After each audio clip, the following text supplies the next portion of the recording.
로마서 8장 26절에서 30절 말씀 한 절씩 교독합니다. 이와 같이 성령도 우리의 연약함을 도우시나니 우리는 마땅히 기도할 바를 알지 못하나 오직 성령이 말할 수 없는 탄식으로 우리를 위하여 친히 간구하시느니라.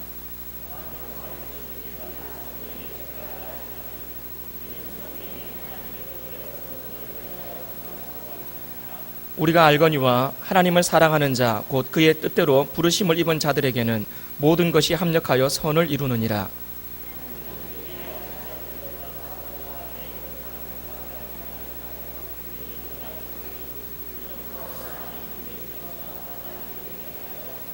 (30절) 같이 읽습니다.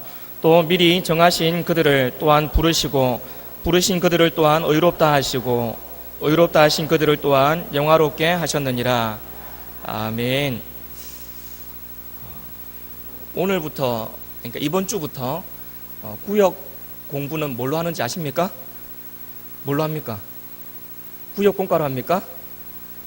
예, 아니죠. 주보 안에 있었습니다. 주보 안에 담임 목사님의 말씀 요약이 있었습니다. 요것 보고 하는 겁니다. 그리고 공과는 이제 지난주로 끝났습니다. 끝났는데 그 주보 그 구역 공과 끝난 그 뒷부분을 제가 이렇게 한번 살펴보다 보니까 뒤에 이제 부록으로 딸려 있는 내용이 있습니다. 뭐 고난 주간에 볼 내용, 그리고 뭐 부활 주일에 볼 내용, 성령 강림 주일에 볼 내용, 몇 가지가 있는데 그 중에서 성령 강림 주일에 볼 내용이 이제 제가 눈으로 봤는데 이거 꼭 전해야 되겠어요. 그냥 그대로 책을 덮고 넘겨버리기에는 너무 아까운 말씀입니다. 그래서 제가 그 부분을 제가 오늘 설교로 준비를 했습니다. 그러니까 구역 공부하고는 상관없는 겁니다. 구역은 담임 목사님의 말씀으로 여러분 앞으로 해나가시면 되고, 오늘 말씀은 그냥 말씀 그 자체를 여러분 들으시면 됩니다. 어떤 사람이 군대 생활을 하면서 느꼈던 불편한 점을 이렇게 설명을 표현을 했답니다. 잠들만 하면 기상 그런답니다. 그리고 이제 밥 좀 먹을만 하면 식사 시간 끝 그런답니다. 이제 좀 쉬어볼까 놀아볼까 하면은 휴식 끝 그런답니다. 이제 부대에 좀 적응할 만하면 다른 곳으로 전출 가라 그런답니다. 이제 휴가 갈 만하면 갑자기 부대에 비상이 걸려가지고 휴가 금지, 그렇게 이야기하고요. 막 이것저것 다 참아가면서 이제 겨우 군 생활에 좀 적응할 만하면 뭐라 그럽니까? 제대하라 그런답니다. 제대하라 그런대요. 군대 가면 공짜로 먹여주죠, 재워주죠, 입혀주죠, 전부 다 책임져 줍니다. 그런데도 군대를 불편하다고 이야기를 합니다. 왜 그렇습니까? 뭐가 없어서 그렇습니까? 자유가 없어서 그렇습니다. 군대를 아들을 보내놓으니까 확실히 아시네요. 자유가 없어서 그렇습니다. 자유가 없어서. 간혹 신앙생활을 하는 우리도 좀 오해할 때가 있습니다. 어떤 오해냐면요, 신앙생활하면 자유가 없어진다, 그렇게 생각할 때가 있습니다. 신앙생활하면 자유가 없어진대요. 이것도 하지 마라 그러고 저것도 하지 마라 그러고. 진짜 그렇습니까? 자유가 없어집니까? 아니요, 신앙생활 제대로 안 해서 그렇습니다. 신앙생활을 정말 제대로 하는 사람은 오히려 자유가 없어지는 게 아니라 없던 자유도 생겨납니다. 무슨 얘기냐면요, 우리 주님과 교제하면서 주님 안에서 주님의 도우심을 누리고 우리 성령 하나님의 인도하심을 받으면서 살아가다 보면 나를 둘러싸고 있는 모든 불편한 것들, 나를 힘들게 하는 것들, 그런 것들 속에서도 자유함을 누릴 수가 있습니다. 그 속에서도 만족함을 누릴 수 있고 기쁨을 누릴 수 있습니다. 승리하는 삶을 살아갈 수가 있습니다. 하나님이 없었더라면, 신앙생활을 안 했더라면 돈에 눌려 있어야 되고 여러 가지 상황 속에 그저 눌려 있었어야 됐었는데, 믿음 때문에, 신앙 때문에, 우리 주님 때문에 그러한 것들에 눌려 살지 않고 오히려 자유를 누리면서 그저 감사 그렇게 살아갈 수 있다는 겁니다. 무엇보다 죄로부터 우리는 자유함을 받았습니다. 십자가 아래에서 죄로부터 우리는 자유함을 누리고 있는 사람입니다. 신앙생활하면 자유가 없어진다가 아니라 신앙생활하면 자유가 생겨납니다. 없던 자유도 생겨납니다. 여러분, 이 자유를 만끽하시는 여러분 되시기를 바랍니다. 자, 이렇게 자유를 누리기 위해서 우리가 중요한 한 가지 내용을 알아야 됩니다. 뭐냐면 바로 그 자유를 누리게 하시는 성령의 역사입니다. 성령 하나님의 역사.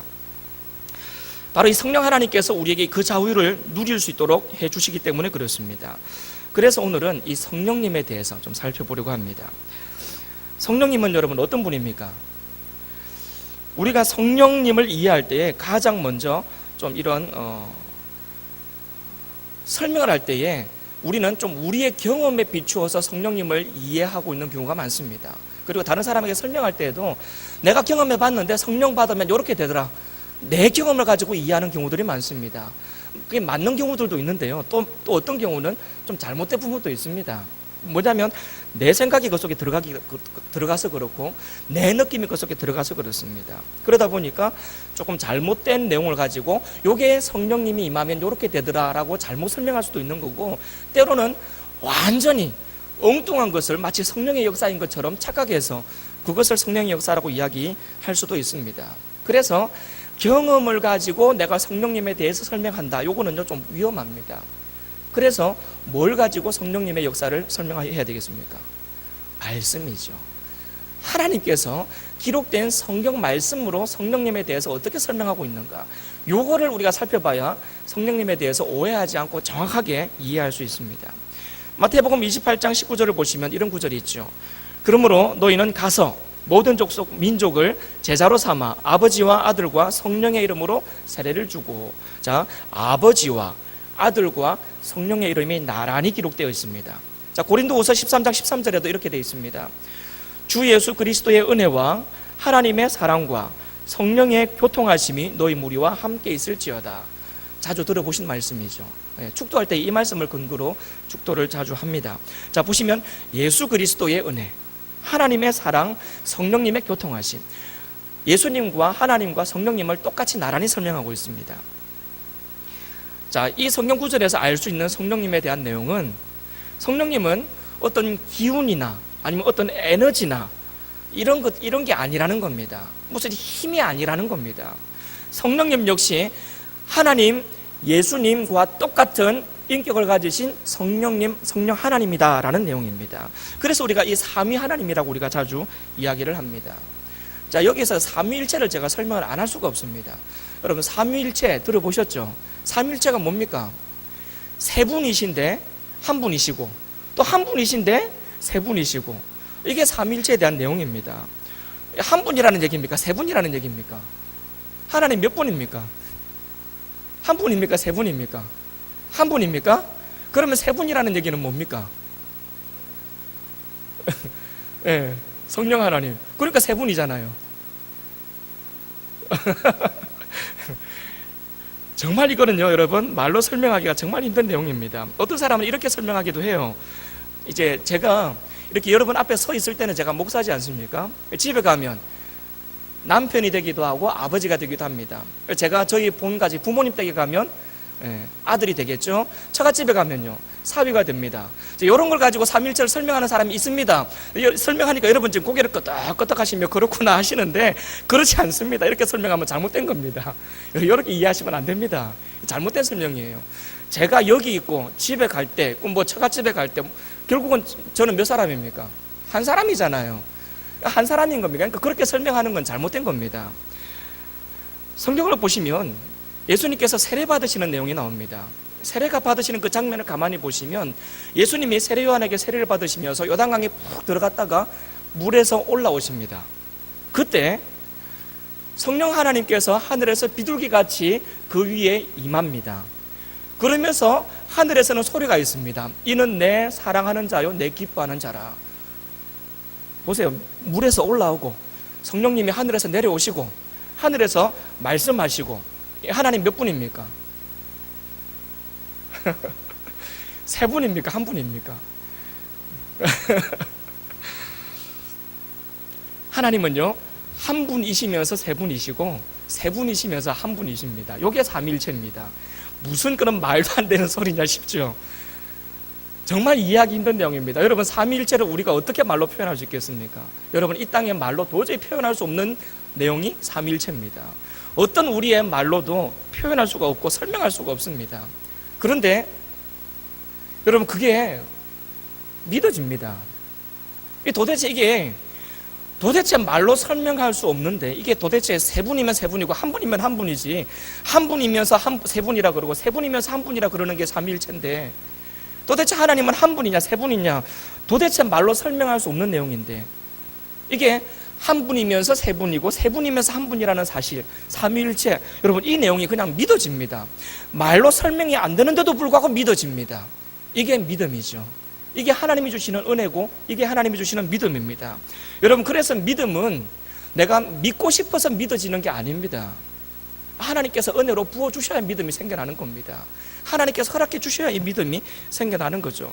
여러분, 이 도저히 믿어지지 않는 이 내용이 믿어지는 은혜, 이 믿음이 우리 모두에게 다 있기를 간절히 바랍니다. 옆으로 조금 빠졌는데, 자, 삼위 하나님 중에 성령 하나님에 대해서 제가 지금 이야기를 하고 있습니다. 성령 하나님은 어떤 기운이나 에너지가 아니라 분명히 삼위 하나님, 성부 하나님, 성자 예수님, 성령 하나님, 삼위 하나님이 세 분 중에 한 분이라고 이야기를 했습니다. 자, 그래서 마치 우리가 힘이 너무 없을 때 하나님 힘 주십시오라고 말하는 느낌으로 성령을 주십시오, 아니면 성령을 부어 주십시오라고 기도하는 것은 표현이 조금 이상한 표현입니다. 물론 그 의도를 이해하면 뭐 틀렸다라고 말하기는 좀 그래요. 그런데 성령님을 분명한 한 인격을 가지신 삼위 하나님 중에 한 분으로 우리가 이해한다면 성령을 부어 주시옵소서, 뭐 성령을 쏟아 부어 주시옵소서, 이런 표현들이 조금 어색한 표현입니다.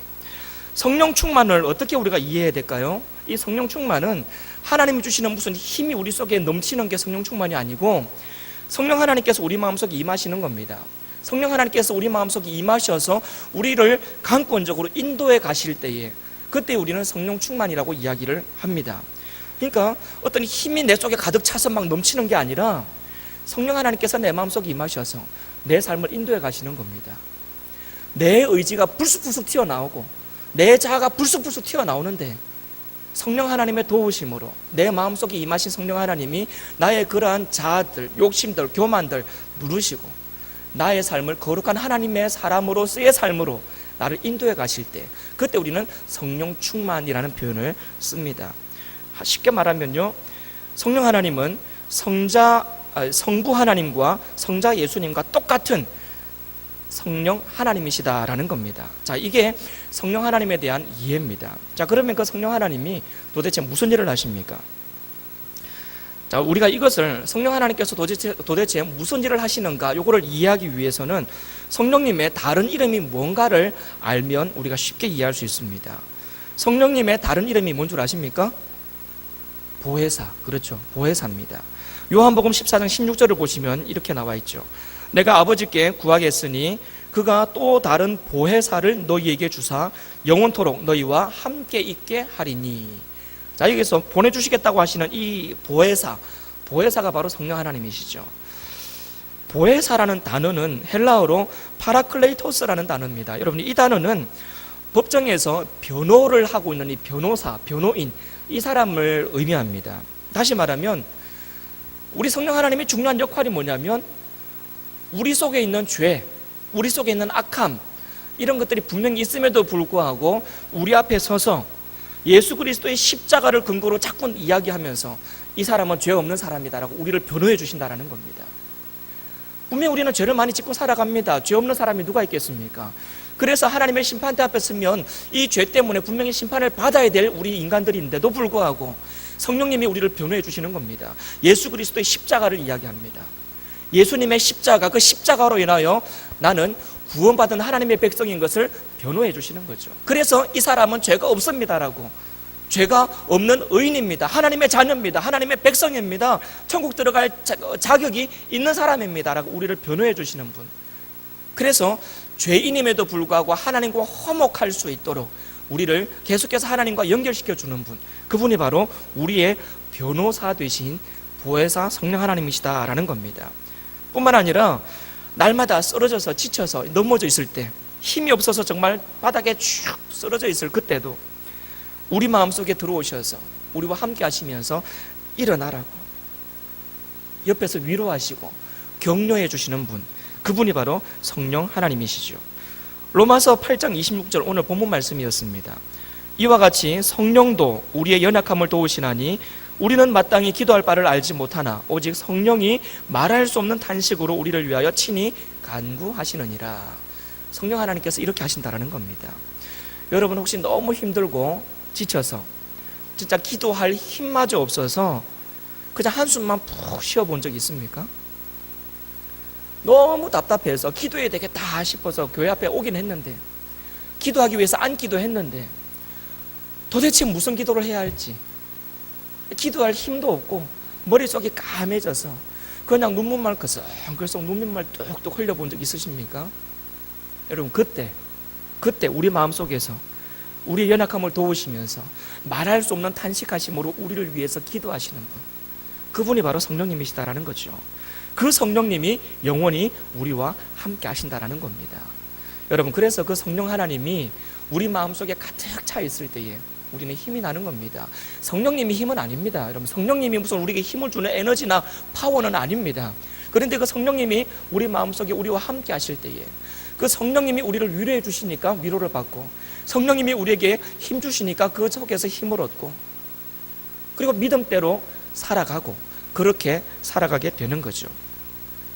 성령님이 임하시면 우리가 그렇게 위로를 받고 그렇게 힘을 얻어서 살아갈 수가 있습니다. 그런데 성령님이 임하시면 우리 속에 어떠한 증거들이 나타나는 줄 아십니까? 그게 이제 굉장히 또 중요한 내용입니다. 사도행전 1장 8절을 보시면, 오직 성령이 너희에게 임하시면 너희가 권능을 받고 예루살렘과 온 유대와 사마리아와 땅끝까지 이르러 내 증인이 되리라 라고 하셨습니다. 성령님이 임한 사람에게 나타나는 중요한 일, 뭐냐면 증인되는 겁니다. 예수님의 증인, 그리스도의 증인이 되어서 복음을 전파하는 것, 그게 바로 성령님이 임했을 때에 나타나는 현상입니다. 사도행전 2장을 보시면 예수님께서 약속하셨던 그 성령이 이 마가다락방에 모여있는 사람들에게 임하죠. 약속하신 바로 그 보혜사 성령님이 그들에게 임하였을 때에 그들이 각 지역의 방언으로 이야기를 하기 시작하고, 그리고는 그 마가다락방에 숨어 있었던 그 사람들이 바깥으로 뛰어나갑니다. 뛰어나가서 뭐합니까? 너희가 십자가에 못 박아 죽인 예수를 하나님이 살리셨다, 그가 바로 메시아다라고 외치기 시작하는 거죠. 그와 같은 복음을 증거하는 일들이 나타나게 된 겁니다. 어떻게 되니까요?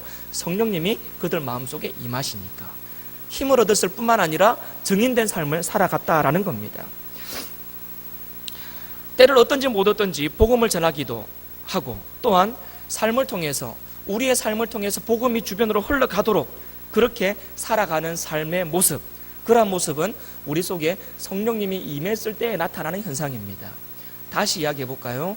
교회 나와서 열심히 신앙생활하는 것 같습니다. 직분도 있습니다. 열심히 교회 예배도 자주 안 빠지고 꼬박꼬박 나옵니다. 기도도 하는 것 같고 성경도 좀 읽는 것 같아요. 그런데 복음을 전가하지 않고 바깥에 나가서 전혀 다른 사람들에게 덕이 되지 못하고 본이 되지 못하는 삶을 삽니다. 교회 다니는 거 주변 사람들이 뻔히 다 알고 있는데 다른 사람들에게 덕이 되지 못하는 말을 하고 행동을 합니다. 그러면서 손가락질을 받을 만한 일들을 많이 하죠. 그 속에 성령 하나님이 지금 계신 겁니까? 안 계신 겁니까? 계시다고 말하기가 힘들어요. 왜냐하면 성령이 임하시면, 이 속에 성령이 임하시면 정윤되는 삶이 나타나야 됩니다. 그게 성령님이 임하신 증거입니다. 물론 여기서 성령님이 계시다 안 계시다 이게 구원하고 제가 연결하고 싶지는 않습니다. 그 성화와 지금 제가 연결 주고 싶어요. 한번 분명히 구원받은 사람은 그 속에 성령님이 임하시고 떠나지 않습니다. 자, 그런 측면에서 이야기하는 게 아니라 성화의 과정, 우리를 거룩하게 인도하시는 성령님의 역할, 그걸 가지고 제가 지금 이야기를 하는 겁니다. 분명히 성령 하나님께서 우리 마음속에 임하시면 우리는 정있는 삶을 살아가야 됩니다. 그게 성령이 임했을 때 나타나는 현상입니다. 대표적인 현상입니다. 그래서 우리는 예수 믿는 사람으로서 다른 사람들에게 덕이 되고 본이 되는 삶을 살아야 됩니다. 우리 입술의 말로 다른 사람을 시험에 들게 하면 안 됩니다. 오직 덕을 세우는 데 소용되는 대로 선한 말을 하여서 듣는 자들에게 은혜를 끼치게 해야 됩니다. 우리의 모습이 그리스도의 향기가 되어야 되고, 우리의 모습을 보면서 통하여서 세상 사람들이 하나님께 영광을 돌릴 수 있는 삶이 되어야 되는 겁니다. 그게 성령이 임한 사람의 삶입니다. 그게 성령이 임했다라는 증거라는 얘기입니다. 여러분, 조금 전에 제가 불렀던 찬양 여러분 기억하시죠? 찬양. 여러분, 성령이 임하시면 어떤 일이 일어난다고 하던가요? 성령이 임하시면 성령이 오셨네, 성령이 오셨네, 내 주에 보내신 성령이 오셨네. 우리 인생 가운데 친히 찾아오셔서, 오시면 어떻게 됩니까? 그렇죠. 그 나라 꿈꾸게 하시네. 이겁니다. 성령이 오시면 그 나라를 꿈꾸게 됩니다. 그 나라가 누구의 나라입니까? 하나님의 나라죠. 하나님의 나라입니다. 성령님이 임하시면 내 욕심의 나라를 구하지 않습니다. 성령님이 임하시면 내 나라를 추구하지 않습니다. 내 나라를 고집하지 않아요. 성령 하나님께서 내 삶에 임하시면 하나님의 나라를 꿈꿉니다. 하나님의 나라를 추구합니다. 내 삶을 통해서 하나님이 나타나기를, 내 모습을 통해서 하나님이 전파되기를, 그걸 꿈꾸고 그것을 위해서 살아가는 인생, 바로 그게 성령님이 임한 사람의 삶의 모습이라고 이야기할 수 있는 겁니다. 내 욕심으로 내가 기뻐하는 나라를 꿈꾸는 것이 아니라 성령님이 임하시면 하나님이 기뻐하시는 바로 그 나라를 꿈꾸게 되는 겁니다. 그래서 하나님이 기뻐하시는 것을 함께 기뻐합니다. 하나님이 슬퍼하시는 것을 함께 슬퍼합니다. 하나님께서 안타까워하시는 그곳을 향해서 우리가 발걸음을 옮겨갑니다. 하나님의 마음을 함께 공유합니다. 그리고는 하나님의 나라를 같이 꿈을 꿉니다.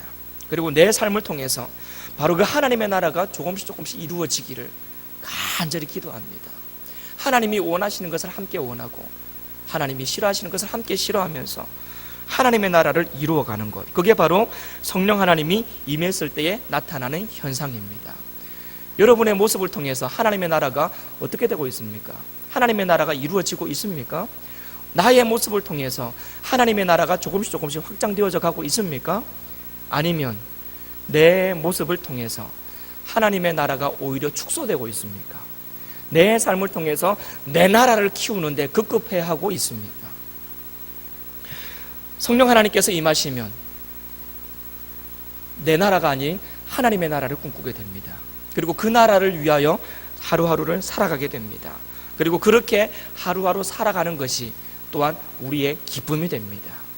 내 나라가 커져서, 내 나라가 분명해져서, 내 나라가 인정받아서 그것 때문에 누리는 기쁨이 아니라 하나님의 나라가 커지고 하나님의 나라가 인정받고 하나님의 나라가 내 삶을 통해서 이루어지는 것을 보면서 기뻐하고 그것 때문에 행복해하는 것, 그게 바로 성령 하나님께서 임하셨을 때에 나타나는 현상입니다. 여러분은 어떤 나라를 꿈꾸고 있습니까? 어떤 나라를 꿈꾸고 있습니까? 말씀은 그렇게 하시는데 진짜 그렇습니까? 뭘 보면 알 수 있습니까? 내가 하나님의 나라를 꿈꾸고 있는지, 내 나라를 꿈꾸고 있는지 뭘 보면 알 수 있습니까? 마음. 너무 어렵잖아요. 마음 그래 버리면 뭘 보면 알 수 있습니까? 내가 내 나라를 꿈꾸고 있는지, 아니면 하나님의 나라를 꿈꾸고 있는지 뭘 보면 알 수 있습니까? 여러분이 기도하는 내용을 보면 알 수 있습니다. 기도가 뭡니까? 내가 간절히 원하는 소원을 이야기하는 게 기도지 않습니까?